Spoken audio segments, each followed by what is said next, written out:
வேளாண்மை துறை முந்தி தரிசடித்து முச்சாரியை மறித்து நைந்திடவே சேறு கலக்கி நயமாக நாளுளவு பிந்து உழுது கட்டி பேர்த்து மிதித்து அழுத்தி பந்தியாக வரப்பு படுத்தி கொத்தி திருத்தி திரை கொண்டு அங்கு தண்ணீர் தேங்க வடித்துவிட நிறையாய் மடைகள் நீக்கி பரம்பு அடித்து குறைவில்லாம குண்டினில் குளிஞ்சி போட்டு மிதித்து விரைநெலின் கோட்டை எடுத்து வந்து விதைத்து நாற்று விட்ட செய்தியை செங்கோட்டு பல் சிறப்பாக விவரிக்கிறது. நாற்று விடுவதற்கே இத்தனை பணிகள். முழுமையாக ஒரு பயிரை விளைவித்து மகசூல் எடுத்து அதனை விற்பனை செய்து வருமானம் காண எத்தனை பணிகள், புதிய தொழில்நுட்பங்கள், ஆலோசனைகள், தரமான இடுபொருள்கள் முதலியவற்றை காலத்தை கிடைக்க செய்யவும் விவசாயிகளோடு தோளோடு தோள் கொடுத்து உற்பத்தினை பெருக்கவும் வேளாண்மை துறை பல்வேறு திட்டங்களை செயல்படுத்தி வருகிறது. தமிழ்நாடு மண்வள பாதுகாப்பு இயக்கம் வேளாண்மைக்கு ஆதாரமாக விளங்கும் மண்ணின் வளத்தை காப்பது நீடித்த மற்றும் நிலையான உணவு உற்பத்திக்கும் வளம் குன்றா வேளாண்மைக்கும் இன்றியமையாதது. மண்புழுக்கள் தான் உழவர்களின் நண்பர்கள் என்பார்கள். மண்புழுக்கள் தங்களுடைய வலைகளால் மழைநீரை மண்ணுக்குள் கொண்டு சேர்க்கின்றன. ஆகவே மண்புழுக்கள் வாழும் அளவிற்கு மண் வளத்தை அதிகரிக்க வேண்டியுள்ளது. தமிழ்நாட்டில் செம்மண், பழுப்பு நிற மண், கரிசல் மண், சாம்பல் நிற மண், வண்டல் மண் என பல்வேறு மண் வகைகள் உள்ளன. ஒவ்வொரு மண்ணுக்கும் ஏற்ற பயிர் உள்ளவாறே ஒவ்வொரு பயிருக்கும் ஏற்ற மண் வகையும் உண்டு.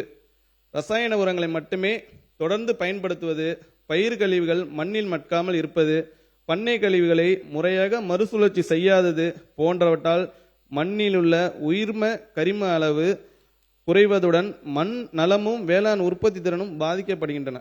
எனவே மண்ணில் நுண்ணுயிர்களின் எண்ணிக்கை அதிகரித்தல், கலர் உவர் நிலங்களை சீர்திருத்துதல், ரசாயன உரங்களின் பயன்பாட்டை குறைத்தல், இயற்கை உயிர்ம வேளாண் முறைகளை ஊக்குவித்தல் ஆகிய செயல்பாடுகளை மேற்கொண்டு வளமான தமிழ் மண்ணை வருங்காலம் காணுமாறு தமிழ்நாடு மண்வள பாதுகாப்பு இயக்கம் 600 கோடி ரூபாய் மதிப்பீட்டில் 5ஆண்டு திட்டமாக இந்த ஆண்டு அறிமுகப்படுத்தப்படுகிறது. மண் வளத்தை அறிந்து அதற்கேற்ப சமசீர் உர பயன்பாட்டை ஊக்குவிக்கும் விதமாக 1 லட்சம் விவசாயிகளுக்கு 4 கோடி ரூபாய் மாநில நிதி ஒதுக்கீட்டில் மண்ணல் அட்டைகள் வழங்கப்படும். கூடுதலாக உழவர் அடையாள எண் பெற்ற சுமார் 3 லட்சம் விவசாயிகளுக்கு மண் நல அட்டைகள் ஒன்றிய மாநில அரசு திட்டத்தின் கீழ் 6 கோடியே 16 லட்சம் ரூபாய் நிதி ஒதுக்கீட்டில் வழங்கப்படும். மண் வளத்தை மீட்டெடுக்கும் வகையில் 1 லட்சம் ஏக்கர் பரப்பிற்கு தேவையான தக்கை பூண்டு, சணப்பு, கொளிஞ்சி போன்ற பசுந்தாள் உர விதைகள், 22,000 ஏக்கருக்கு தேவையான பல்வகை தானிய விதைகள் விவசாயிகளுக்கு மானிய விலையில் விநியோகிப்பதுடன் வளர்ந்த பசுந்தலைகளை நிலத்திலே மடக்கி உழுது மட்க செய்திட ஏக்கருக்கு 3000 ரூபாய் உழவு மானியமும் வழங்கப்படும். இதற்கென 63 கோடியே 50 லட்சம் ரூபாய் மாநில நிதியிலிருந்து ஒதுக்கீடு செய்யப்படும். மண் வளத்தை பாதுகாக்கும் நுண்ணுயிர்களின் எண்ணிக்கையை அதிகரிக்கவும் ரசாயன உரங்களின் பயன்பாட்டை குறைக்கவும் 1 லட்சம் ஏக்கருக்கு தேவையான திரவ உயிர் உரங்கள் 4 கோடியே 50 லட்சம் ரூபாயிலும், உர பயன்பாட்டு திறனை மேம்படுத்தும் வகையில் நீரில் கரையக்கூடிய உரங்களும், மகசூலை அதிகரிக்க பருத்திக்கு காட்டன் பிளஸ், கரும்பிற்கு சுகர் கேன் பூஸ்டர் மற்றும் நெற்பயிரில் பூக்கும் தன்மையை மேம்படுத்தும் ரைஸ் ப்ளூம் ஆகிய பயிர் ஊக்கிகளும் 12 கோடியே 38 லட்சம் ரூபாய் செலவில் விநியோகிக்கப்படும்.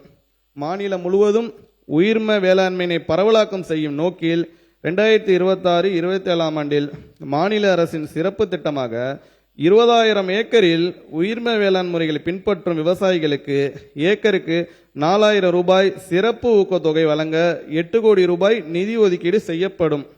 இது தவிர பாரம்பரிய வேளாண் வளர்ச்சி திட்டத்தில் உயிர்ம வேளாண்மை ஈடுபடும் உழவர்களை ஒருங்கிணைத்து 7,500 ஏக்கரை உள்ளடக்கிய உயிர்ம வேளாண்மை தொகுப்புகள் உருவாக்கவும், இயற்கை வேளாண்மை வாயிலாக மண் வளத்தை மேம்படுத்தி நஞ்சிலா உணவு உற்பத்தி செய்திட இயற்கை வேளாண்மைக்கான தேசிய இயக்கத்தில் national mission on natural farming 3125 ஏக்கரில் புதிய இயற்கை வேளாண்மை தொகுப்புகள் உருவாக்கவும், 7,500 ஏக்கரில் இயற்கை வேளாண்மை மேற்கொண்டு வரும் விவசாயிகள் 2ஆம் ஆண்டு செயல்பாடுகளை தொடரவும் 2026-27 ஆண்டில் 9 கோடியே 12 லட்சம் ரூபாய் ஒன்றிய மாநில நிதி ஒதுக்கீடு செய்யப்படும்.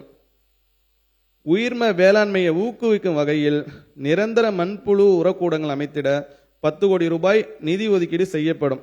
தேசிய உயிர்ம உற்பத்தி திட்டத்தில் புதிதாக பதிவு செய்யும் விவசாயிகளுக்கான பதிவு கட்டணமும் மாறுதல் காலத்தில் உள்ள விவசாயிகளுக்கான புதுப்பித்தல் கட்டணமும் செலுத்துவதிலிருந்து விலக்கு அளிக்கப்பட்டு உயிர்ம விவசாயிகளுக்கு உயிர்ம வாய்ப்பு சான்றிதழ் இலவசமாக வழங்கப்படும்.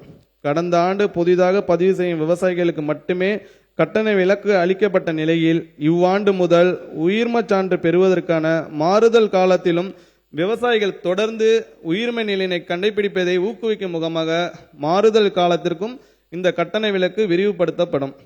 தேசிய உயிர்ம உற்பத்தி திட்டத்தில் சான்றளிக்கப்படும் உயிர்ம விளைபொருட்களில் நச்சு பொருட்களின் தன்மையினை விவசாயிகள் அறிந்து அவற்றின் தரத்தை உறுதிப்படுத்தி அயல்நாட்டு மற்றும் உள்நாட்டு சந்தையில் விற்பனை செய்து அதிக விலை பெறவும் நஞ்சற்ற பொருட்களை நுகர்வோர் பெறவும் நச்சு மதிப்பீடு பரிசோதனை செய்வதற்கான கட்டணத்திற்கு முழு மானியம் வழங்கும் பொருட்டு 25 லட்சம் ரூபாய் மாநில நிதியிலிருந்து ஒதுக்கீடு செய்யப்படும்.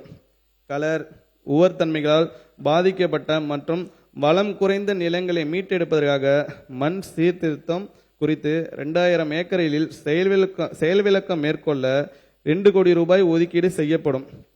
மண் நல மேம்பாட்டு குறித்த தொழில்நுட்பங்களை உழவர் பெருமக்களுக்கு எடுத்துரைக்க விழிப்புணர்வு மற்றும் விளம்பர பணிகள் 2 கோடி ரூபாய் நிதி ஒதுக்கீட்டில் மேற்கொள்ளப்படும். காலநிலை மாற்றத்தின் தாக்கத்தை எதிர்கொள்ள நேரடி நெல் விதைப்பு, நீர்மறைய நீர் கட்டும் பாசன முறை, மெல்ல கரையும் உரங்களின் பயன்பாட்டு முறைகளை பின்பற்றி பசுமை குடில் வாயு வெளியேற்றதை 50% தவிர்த்து கரிமத்தை அகற்றி மண்ணில் சேமிக்கும் விவசாயிகளுக்கு கார்பன் வர்த்தகம் வழியாக கூடுதல் வருமானம் பெறுவதை ஊக்குவிக்க 2000 ஏக்கரில் செயல் விளக்கங்கள் அமைத்து கண்காணிப்பு மற்றும் சீராய்வு நெறிமுறைகளை உருவாக்க மாநில நிதியிலிருந்து 60 லட்சம் ரூபாய் நிதி ஒதுக்கீடு செய்யப்படும். தமிழ்நாடு மண்வள பாதுகாப்பு இயக்கம் 2026-27 ஆண்டில் 122 கோடியே 51 லட்சம் ரூபாய் நிதியில் 10 கூறுகளுடன் செயல்படுத்தப்படும்.